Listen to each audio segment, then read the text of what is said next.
Inicialmente, boa noite a todos e a todas, muita paz e que Jesus nos abençoe agora sempre.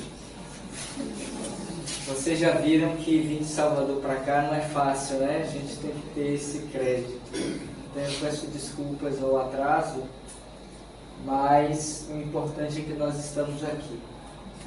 E em particular para nós falarmos sobre esse tema, Sede Perfeitos, que foi extraído do capítulo 17 de O Livro dos Espíritos. Talvez seja o capítulo, assim considero, como sendo o mais importante de toda a codificação espírita, considerando que esse é o objetivo pelo qual nós encarnamos.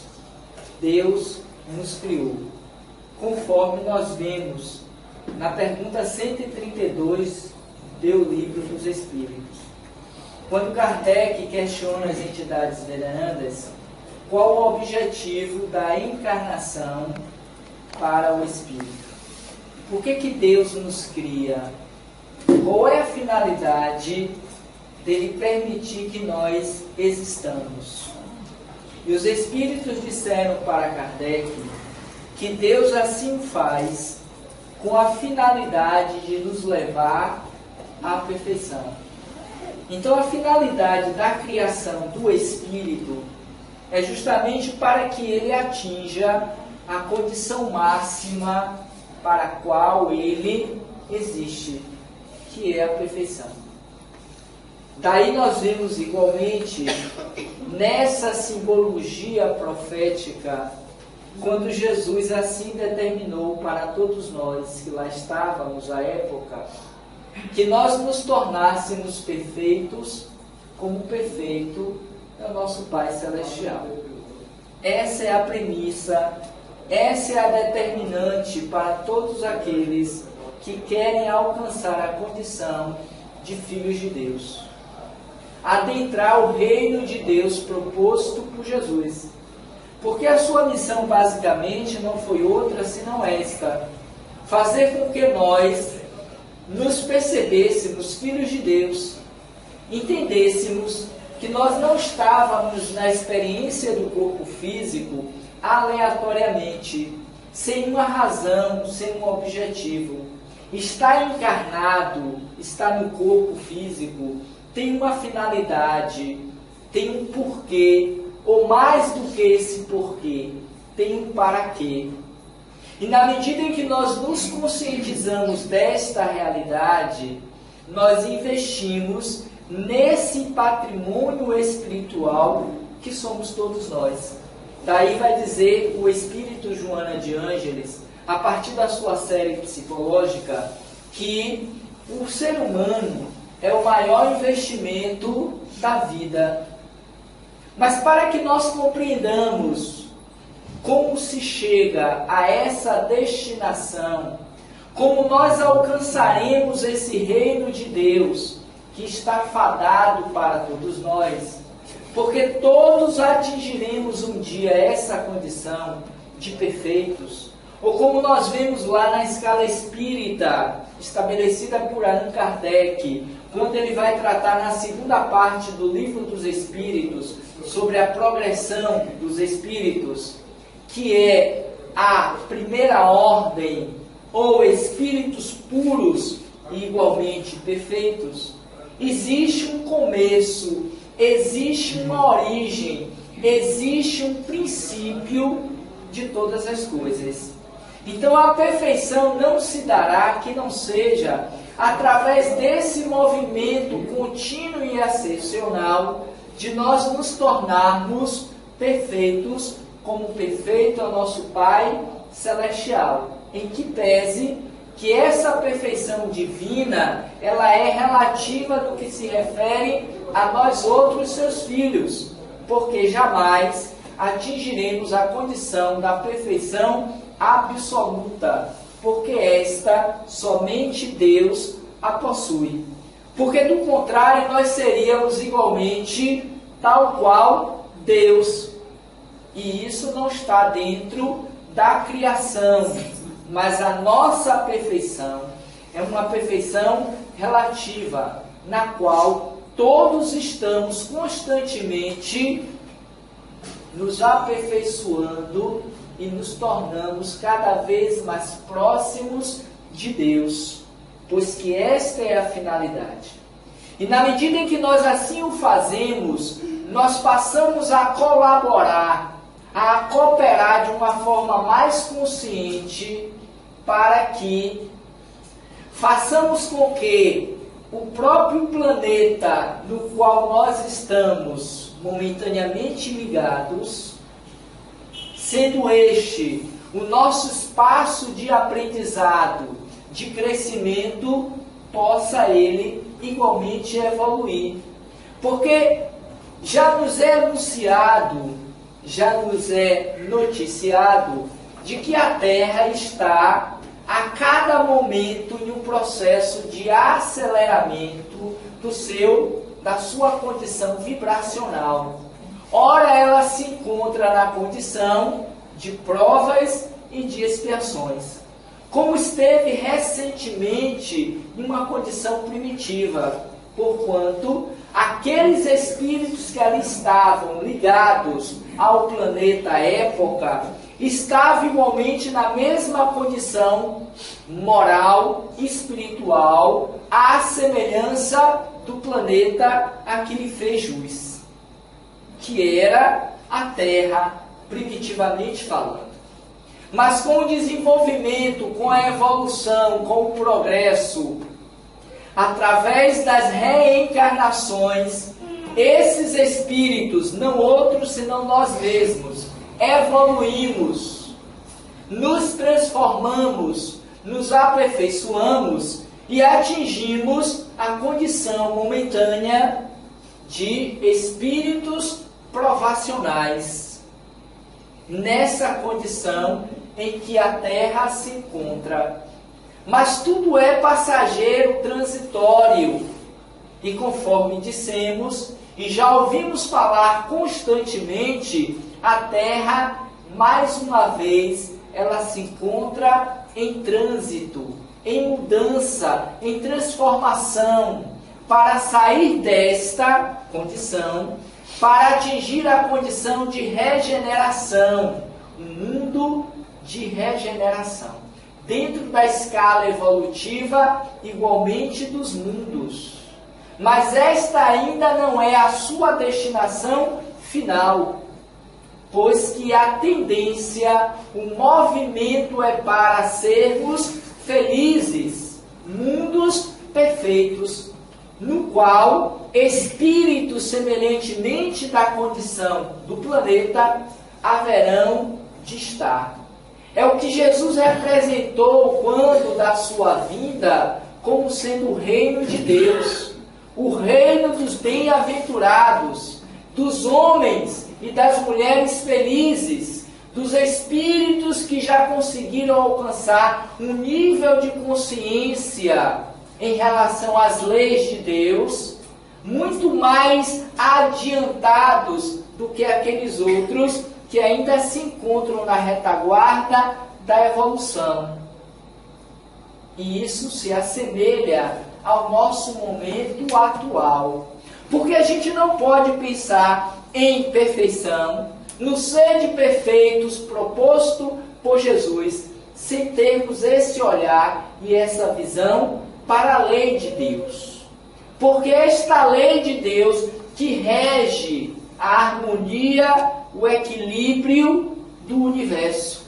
E essa mesma lei de Deus, fundamentada na lei do amor, que faz com que nós prodigamos, que nós evoluamos, que nós saiamos da nossa condição primitiva para alcançarmos a cumeada dos espíritos perfeitos.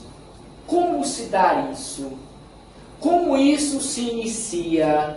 Para que a gente entenda de uma forma racional e lógica como nós fomos criados e qual é a nossa destinação.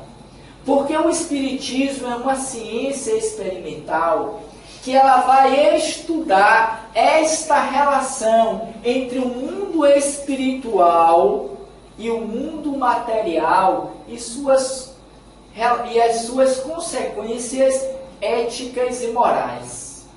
Ela ainda vai nos apresentar, no seu arcabouço filosófico, teórico, de onde nós viemos, qual é a nossa origem, qual é a nossa natureza, qual é a nossa destinação, de onde viemos, para onde vamos e o que estamos fazendo aqui e agora.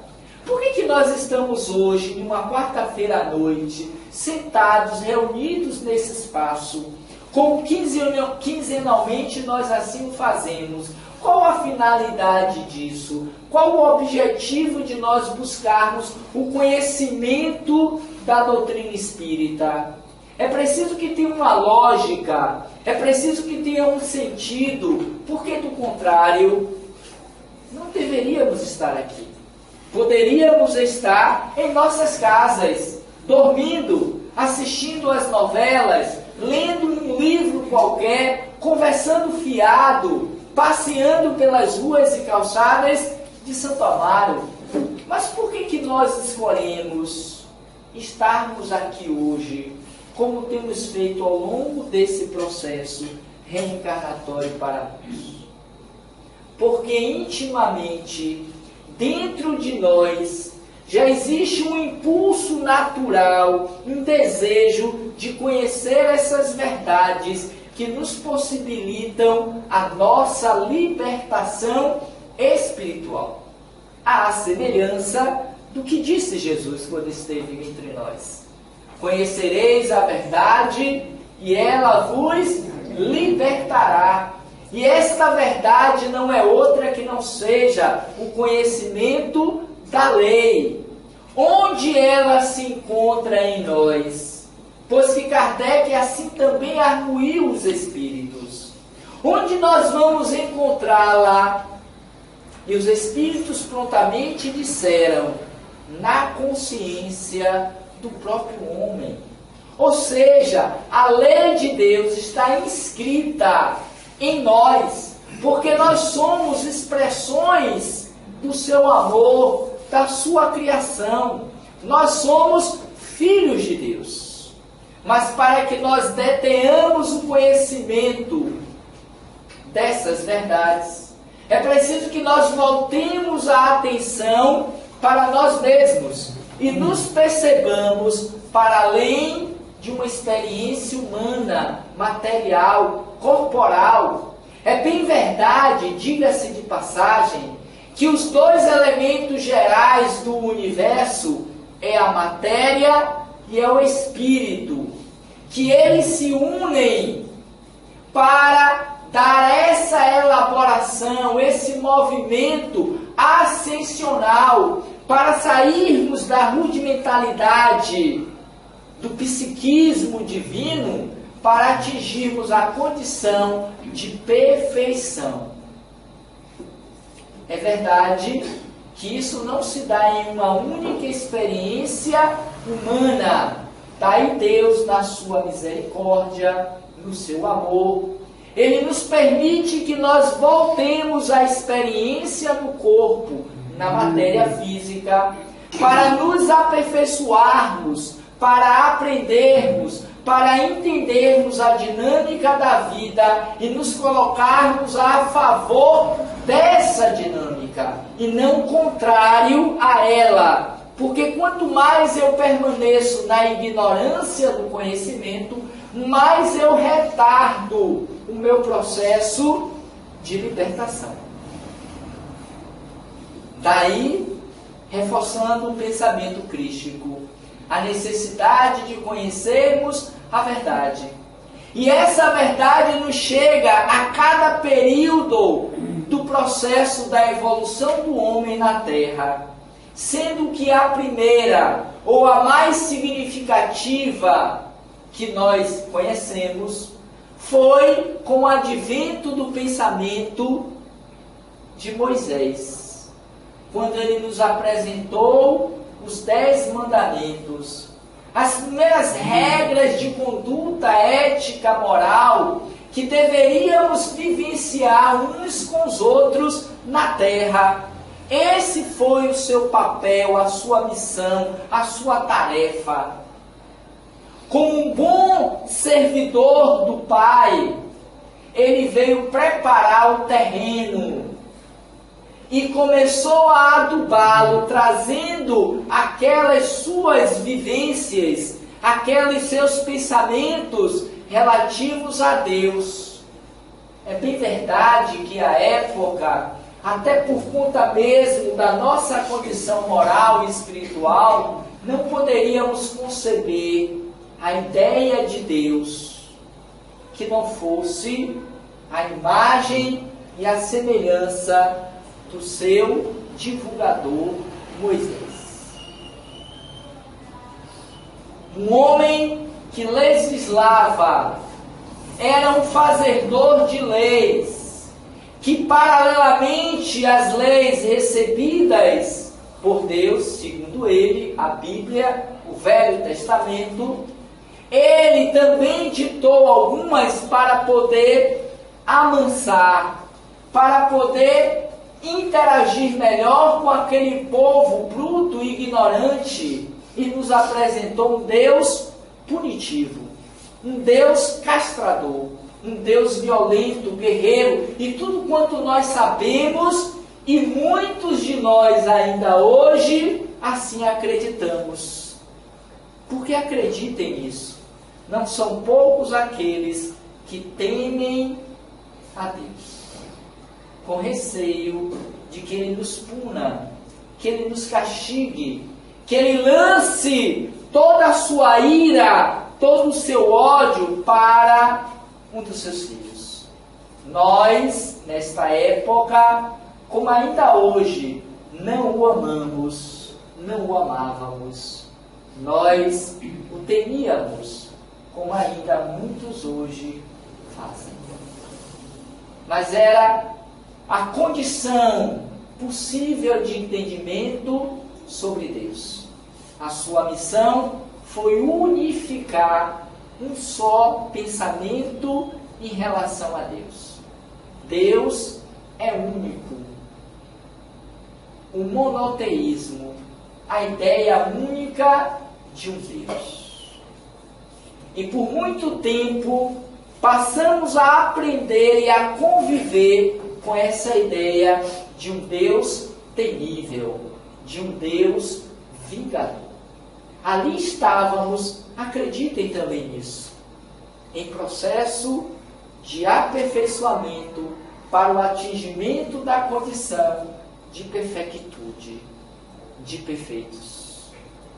Mas eram apenas uma fração pequena, importante, mas uma parte da verdade.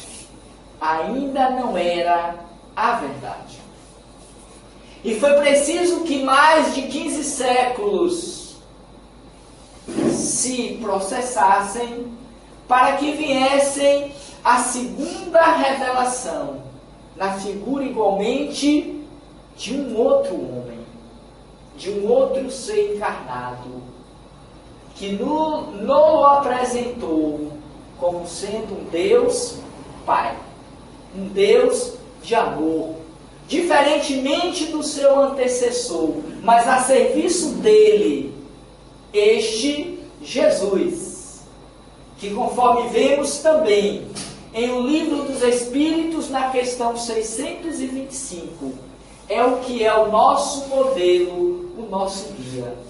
Não é o único modelo, o único guia, pois que nesse trânsito, desde que o homem começou a caminhar pela terra, outros modelos, outros guias estiveram entre nós, propagando a palavra de Deus, elevando a nossa condição de seres espirituais e não mais de uma visão limitada de seres humanos.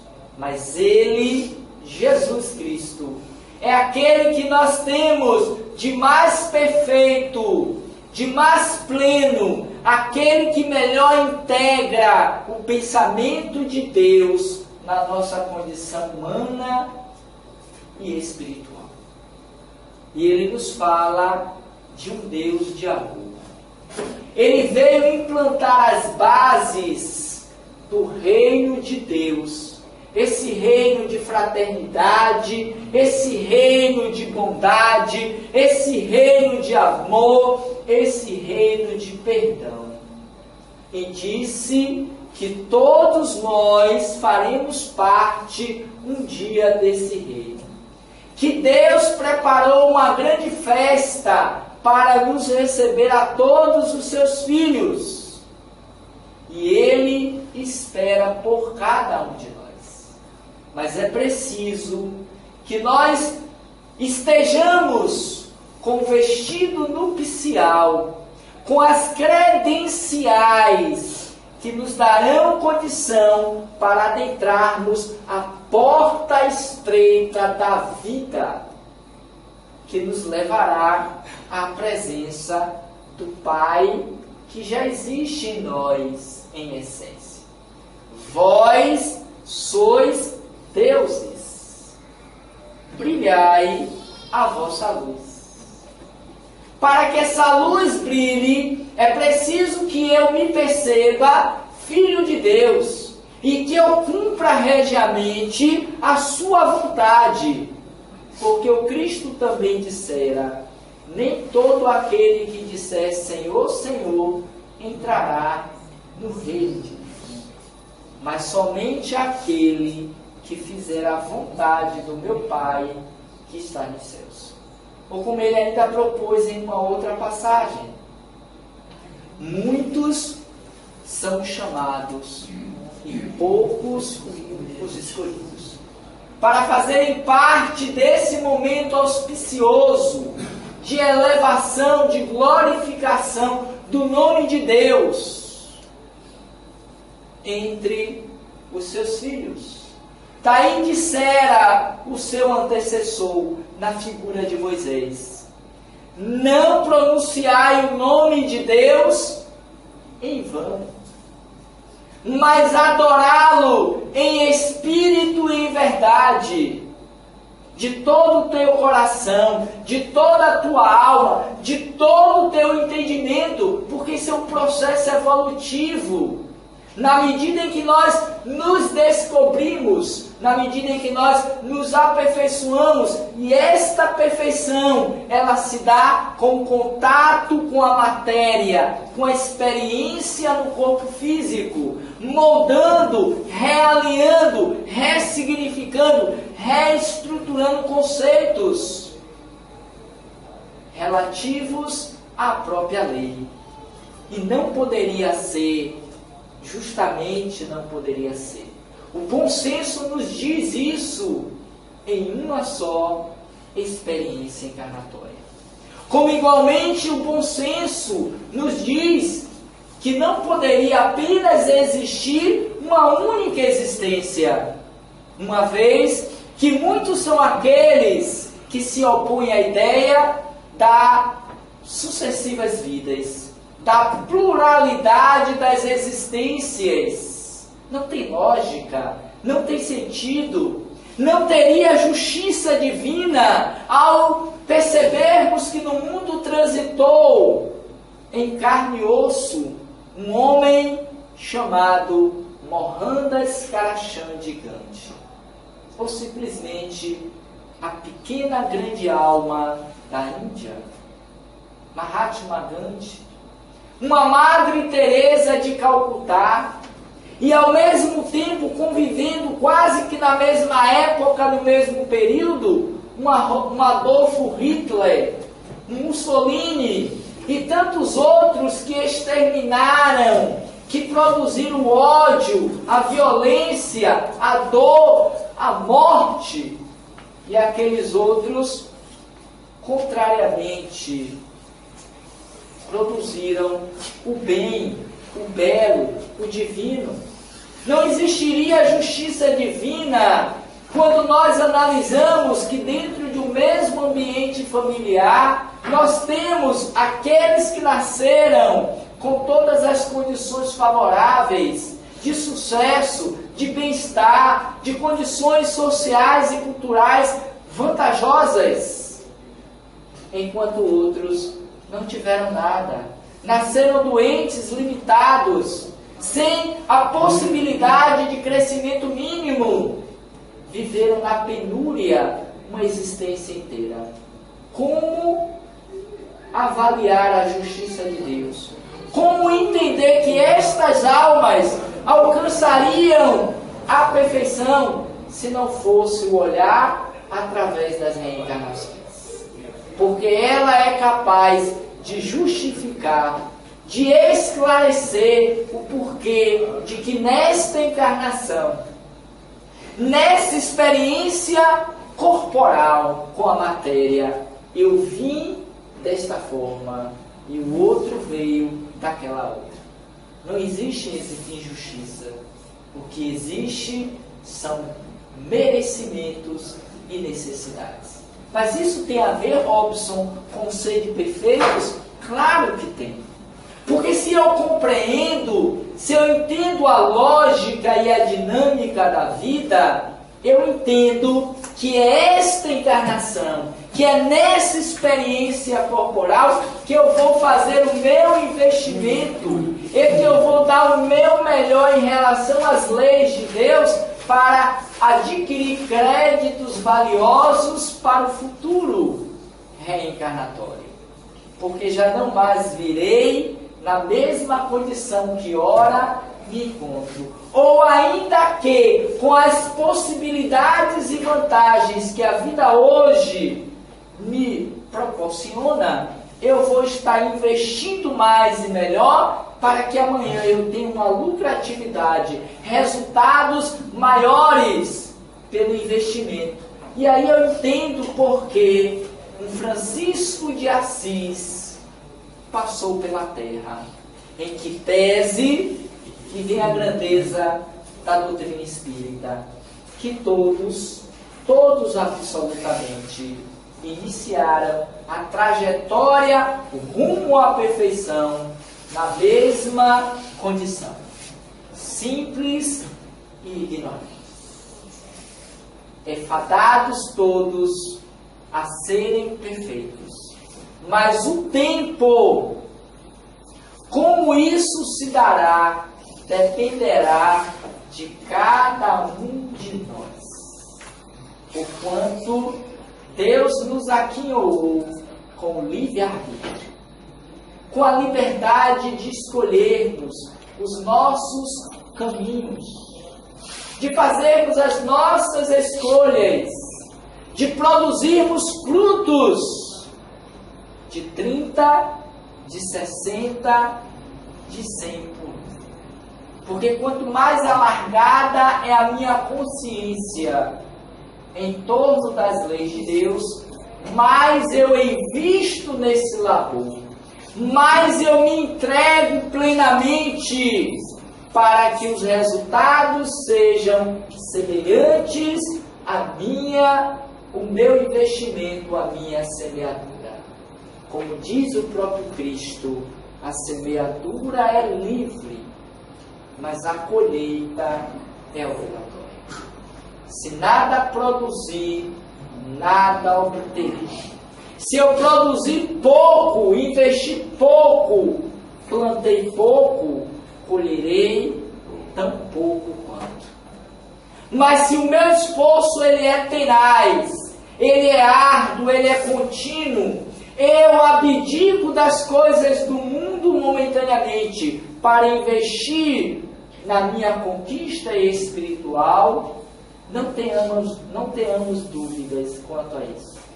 Os resultados serão semelhantemente à capacidade do investimento. Ainda que momentaneamente não vejamos, mas nada se perde, tudo se transforma. E o que hoje eu não vejo, terei lá adiante. Porque talvez nesta ainda não seja possível amealhar de imediato.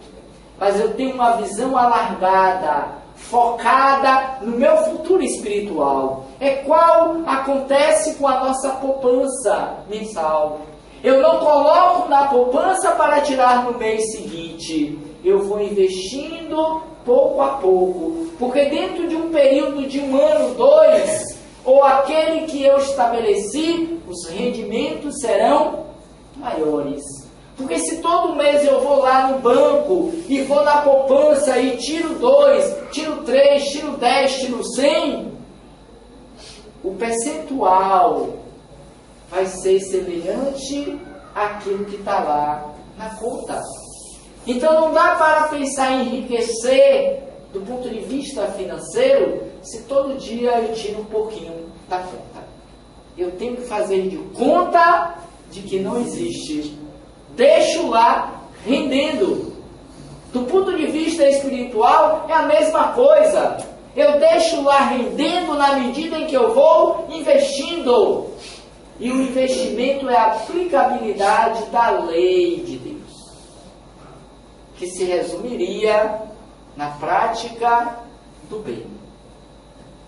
E aí eu saio desta condição primária, quase primitiva, inicial, de um ser em provas, em expiações, na categoria segunda da escala evolutiva de 4, para a condição de perfeitude, de perfeitos. Porque eu entendo que esta é a minha destinação.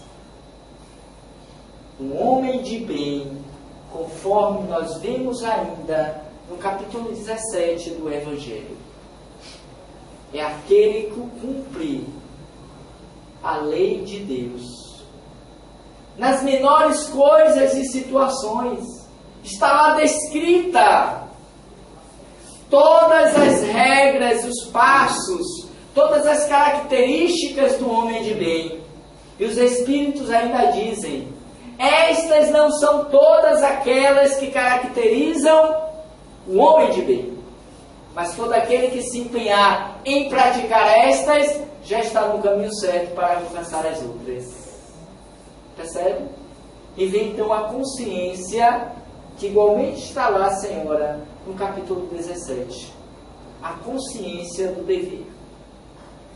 O dever de viver de conformidade com a lei de Deus.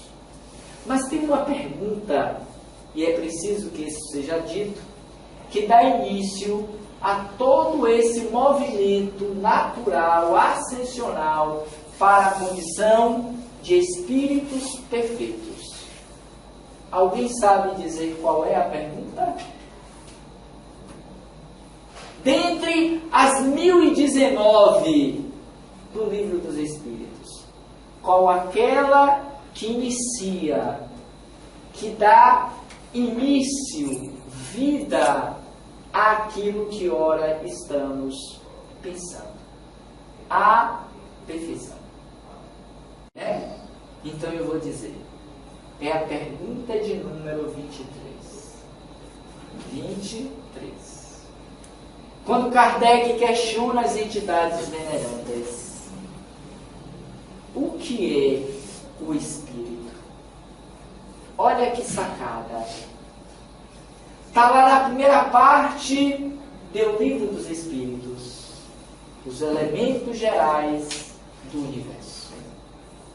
O que é o Espírito? E os Espíritos prontamente dizem para ele: é o princípio inteligente do universo. E aí está o ponto inicial da nossa destinação final, que é sermos perfeitos.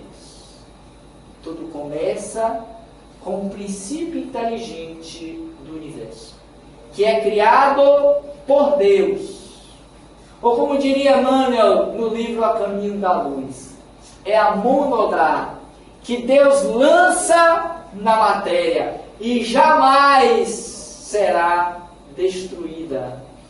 Mas, inversamente, a cada nova experiência com a matéria, ela vai se corporificando, vai tomando formas diferenciadas até o atingimento desse ideal da vida, que é o Espírito, com E maiúsculo. Porque o princípio inteligente do universo, ele vai fazer um longo caminho milenar que nos foge o entendimento e a razão para chegarmos à condição de Espírito com E maiúsculo. Ele atravessa pelo menos, de acordo com o nosso entendimento humano, doutrinário, 3 reinos subsequentes ao que ora nos encontramos: o mineral, o vegetal e o animal. Em que neles nós vamos viver experiências complexas, necessárias, em que nós vamos nos desenvolvendo do ponto de vista das formas do psiquismo, das emoções. Pois que em cada um desses reinos existe uma experiência importante, necessária para a sublimação do espírito.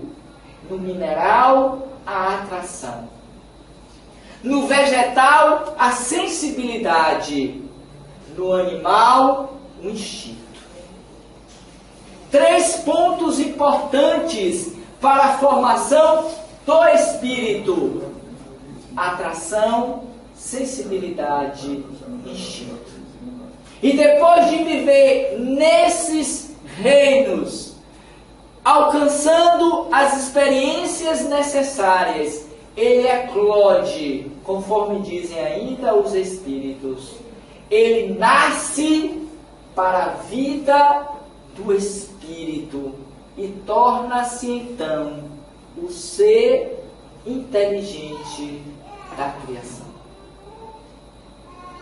Mas ainda assim, nesta condição de ser inteligente da criação, ele vai pegar toda a sua bagagem mnemônica, toda a sua experiência trazida e conquistada desses reinos subsequentes ao nominal, que ora nos encontramos, que seria o investimento feito ao longo dos séculos para adquirirmos o valor necessário para crescermos ao nosso psiquismo divino e começarmos então tudo de novo, mas não mais do ponto zero. Não mais na totalidade da ignorância e do desconhecimento da verdade. Pois que trazemos esse lastro da vivência, da experiência nesses livros, que não se perdem, se transformam. E nós começamos então as nossas reencarnações no corpo material, no corpo humano. E que na medida em que nós evoluímos através delas, das reencarnações, nós vamos nos aperfeiçoando, nos descobrindo filhos de Deus, porque até então não se tinha razão, não se tinha inteligência, não se tinha livre-arbítrio, não se tinha conhecimento da verdade. É como diria igualmente Joana de Ângeles: agíamos pelo automatismo da lei, sob o influxo, o impulso da lei de Deus. Agora é através da consciência. Agora é através das próprias escolhas. Daí porque se diz que nós somos responsáveis por tudo aquilo que nós fazemos, nós escolhemos. Já não podemos mais dizer por ignorância, por desconhecimento, que foi Deus que quis. É da vontade de Deus. Foi Deus que determinou. Longe disso. O verdadeiro espírita que é o verdadeiro cristão, está lá no capítulo 17, no Sede Perfeitos, pensa diferentemente. Foi uma escolha minha. Logo, é de minha responsabilidade. A exemplo do que muito nos atormenta nos dias de hoje: a felicidade. Ser feliz, tal qual ser infeliz, não é da vontade de Deus. Não é Ele que determina quem será agora feliz ou infeliz. Mas é sempre uma decisão de cada um de nós. É o movimento de atração, de repulsão, a lei do amor, que faz com que eu seja feliz ou infeliz. É a minha escolha que determina se eu quero agir no bem ou no mal. Deus não criou o mal. O mal é uma escolha individual dos seus filhos, pelo desconhecimento da lei. Mas dia virá em que ele despertará para o sentido da vida, tal como acontecera com Paulo de Tarso. E ele se resolve por seguir Jesus. Lembremos-nos do que também disseram Cristo quando da sua passagem entre nós. Isso de acordo com os evangelhos. Eu sou o caminho, a verdade e a vida. Ninguém chegará ao Pai que não seja por mim.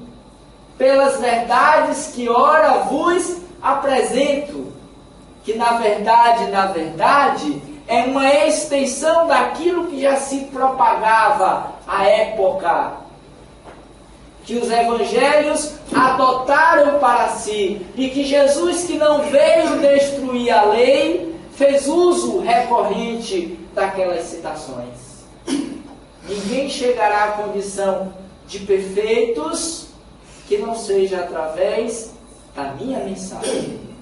A mensagem de amor, a mensagem de transformação, de renovação, de mudança de valores.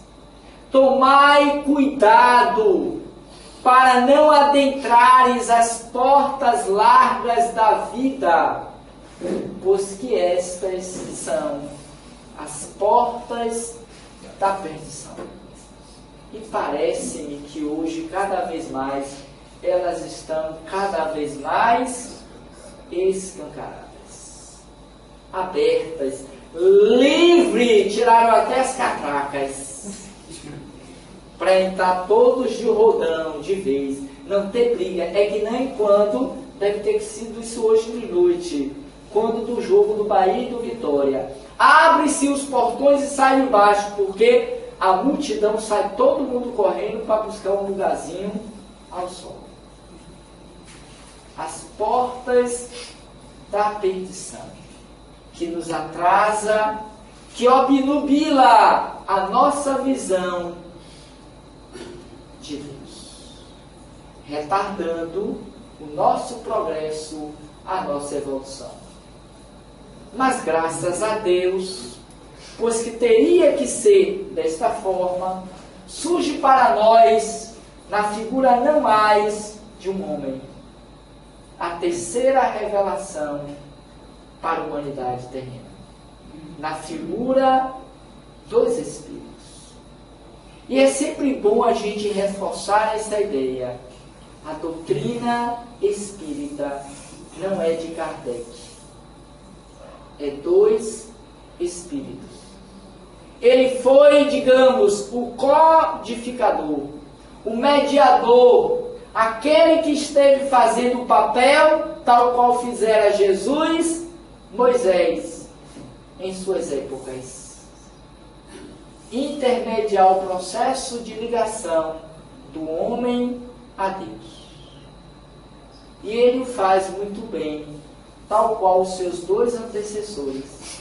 E nos apresenta essa doutrina rica de conhecimento, de informações, de possibilidades evolutivas para acelerarmos o nosso progresso. E ele cunha uma frase bem conhecida de todos: nascer, morrer, renascer, progredir ainda e sempre, tal é a lei. Que lei, Robson? A de Deus. Porque não é uma vontade de Kardec, não é uma vontade dos Espíritos que nos possibilitaram o conhecimento da verdade, ainda parcial, mas talvez a mais aclarada possibilidade de entendimento. Ampliou a visão de mundo, nos trouxe novas concepções de existir, de estar no mundo, de entender essa dinâmica de como chegar mais rápido a Deus, já que essa é a nossa destinação. Mas não é dele, como não é uma vontade de Jesus, o Filho maior, o guia, o modelo, menos ainda, e me permitam, de Moisés. Mas é uma vontade de Deus, do Pai, do Criador, da inteligência suprema, da causa primeira de todas as coisas, conforme está lá também no Livro dos Espíritos, na primeira pergunta: o que é Deus? É uma visão diferenciada de até então a respeito de Deus. Não mais uma figura corporificada, não mais uma visão antropomórfica de Deus. Um homem de barba, de bigode, de cajado, com lanças de fogo para punir e castigar os seus opositores. Mas uma inteligência suprema, acima de todas as outras possíveis e imagináveis. Pois que na nossa condição não temos possibilidade de conceber Deus. Por isso que nós o humanizamos. Não faça isso, porque Deus me castiga. Olhe, Deus é bom, Deus é fiel. Porque nós precisamos desses referenciais ainda humanos para entender Deus. A mão de Deus, o pé de Deus, o coração de Deus. Mas Deus está para além de todas essas concepções. Deus é. E basta. Porque enquanto a gente quiser defini-lo, nós o diminuímos. Quando a gente sente Deus, a gente amplifica o sentimento e o entendimento a seu respeito. Isso se dá na medida em que vamos nos tornando perfeitos, como perfeito é o nosso Pai Celestial. Então a doutrina espírita surge para nos apresentar essa ideia de que nós não estamos aqui eternamente, mas somos seres espirituais em uma passagem de aprendizado para nos tornarmos perfeitos, como perfeito é o nosso Pai Celestial. E qual seria esse roteiro proposto por Jesus para chegarmos mais rapidamente a Deus? E aí eu vou pedir permissão para apresentar a vocês esse livro. Na verdade, são 2 livros. Esse é que vai nos servir de base. O Segredo das Bem-aventuranças, de José Lázaro Borberg. E quem não leu esse autor, leia, viu, Edson? Porque é um excelente autor e que nos faz compreender muito bem a mensagem de Jesus e a ideia de Deus. Ele tem vários livros muito interessantes, onde ele foca basicamente sobre a lei de Deus. Um chama-se A Lei de Deus, o outro, das leis sociais às leis morais, em que ele vai tratar também sobre essas 10 leis que estão lá na terceira parte do Evangelho segundo o Espiritismo, as leis morais. Das leis sociais às leis morais. É um dos livros de Borberg, muito bom, em que ele vai tratar as 10 bem-aventuranças.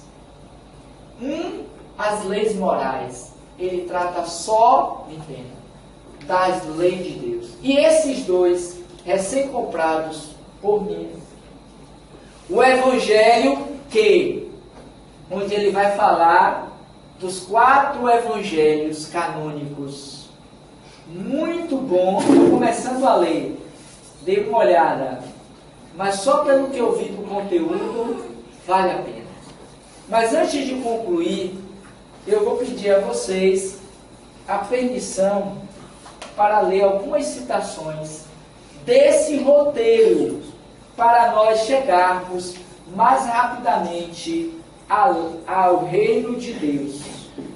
E ele então vai nos apresentar nesse capítulo, tá?